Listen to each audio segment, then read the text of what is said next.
Safar 887 Hijriah atau 2 April 1482 Masehi. Melalui perjuangan Syarif Hidayatullah, Kabupaten Cirebon dinyatakan terlepas dari kekuasaan Pakuan Pajajaran. Kini Kabupaten Cirebon menyajikan harapan, kenangan, dan impian. Lebih dari 3.000 jiwa penghuni Tanah Jawa, tidak terhitung banyaknya mereka yang telah dimanjakan oleh pesona dan kearifan yang disajikan oleh tanah nan indah ini. Kata Cirebon berasal dari kata cai dan rebon, cai atau air, sedangkan rebon atau udang kecil. Kata tersebut diambil karena Cirebon merupakan kota udang yang berada tepat di jalur pantai utara. Kecamatan Plumbon di Kabupaten Cirebon, Jawa Barat, dikenal sebagai salah satu sentra industri rotan terbesar di Indonesia, dengan luas wilayah 18,36 km persegi yang terbagi ke dalam 15 desa. Plumbon tumbuh di atas dataran rendah yang subur.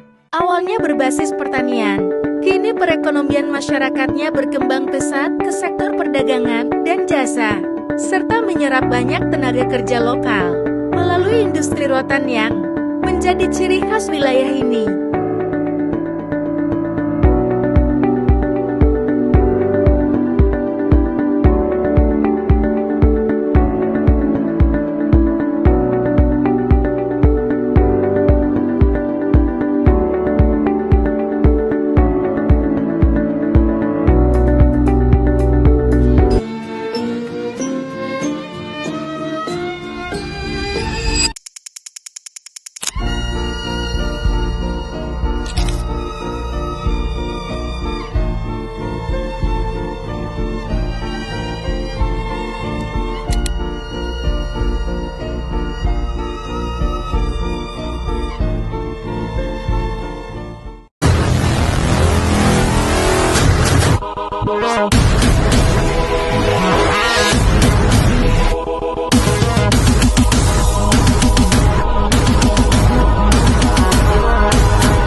Bismillahirrahmanirrahim. Assalamualaikum warahmatullahi wabarakatuh.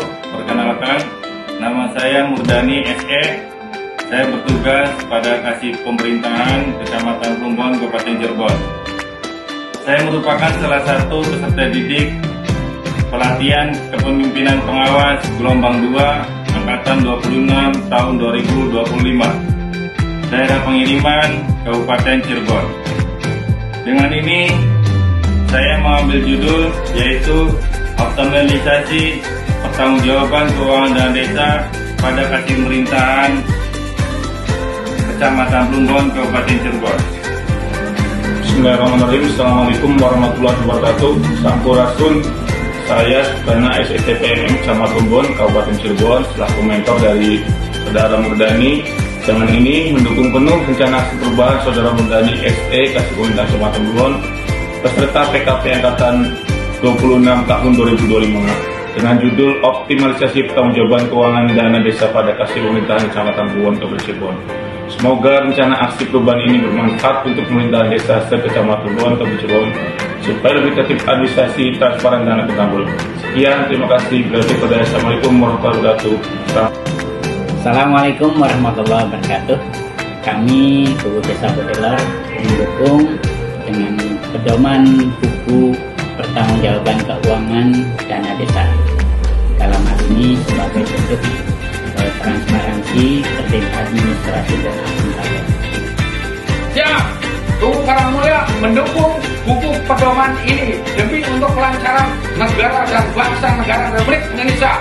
Mereka.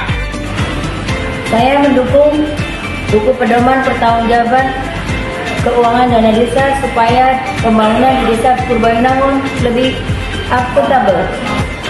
Saya mendukung buku pedoman pertanggungjawaban keuangan dana desa untuk kemajuan Desa Budisari, Kecamatan Plumbon, Kabupaten Cirebon. Saya mendukung buku pedoman pertanggungjawaban keuangan dana desa untuk kemajuan Desa Pamijahan.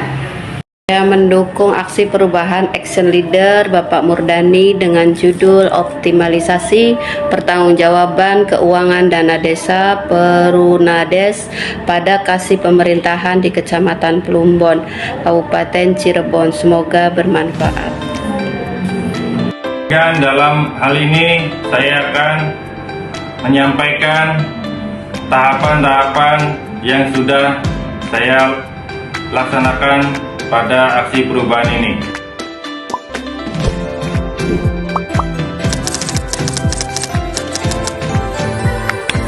Assalamualaikum, selamat datang dalam tayangan pentahapan rencana aksi perubahan.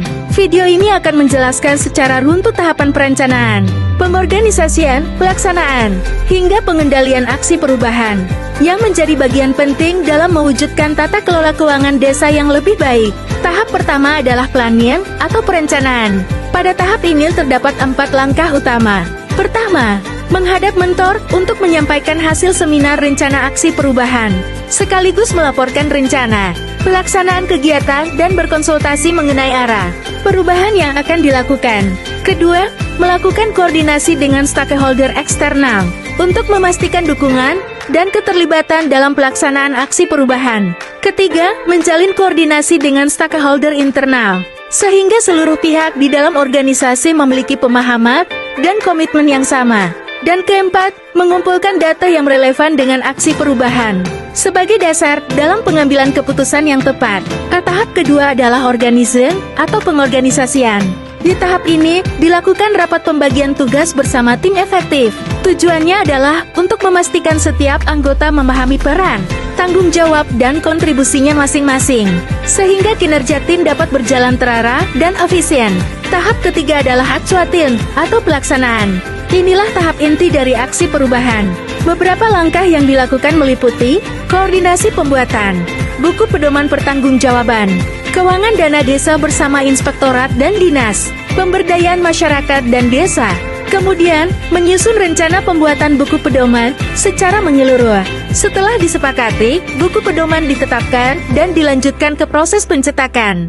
Tahap berikutnya adalah memberikan bimbingan teknis, penggunaan checklist pertanggungjawaban kepada stakeholder, eksternal maupun internal, agar mereka dapat memahami dan mengimplementasikan pedoman dengan baik. Selain itu, dilakukan pula sosialisasi kepada kepala desa dan perangkatnya mengenai cara penggunaan buku pedoman pertanggungjawaban keuangan dana desa. Dan sebagai bagian akhir dari pelaksanaan, disusun rencana pembuatan laporan hasil aksi perubahan yang akan menjadi dokumen pertanggungjawaban sekaligus bahan evaluasi. Tahap keempat adalah controlling atau pengendalian. Tahap ini sangat penting untuk memastikan keberlanjutan dari aksi perubahan yang telah dijalankan. Pengendalian dilakukan melalui survei terhadap berbagai permasalahan yang muncul setelah implementasi. Dengan cara ini, tim dapat mengetahui hambatan yang terjadi di lapangan, sekaligus merumuskan solusi dan perbaikan untuk pelaksanaan berikutnya. Akhirnya, seluruh tahapan mulai dari perencanaan, pengorganisasian, pelaksanaan, hingga pengendalian menjadi satu rangkaian yang saling melengkapi. Melalui langkah-langkah ini, diharapkan tata kelola keuangan desa semakin transparan, akuntabel, dan dapat dipertanggungjawabkan demi kesejahteraan masyarakat.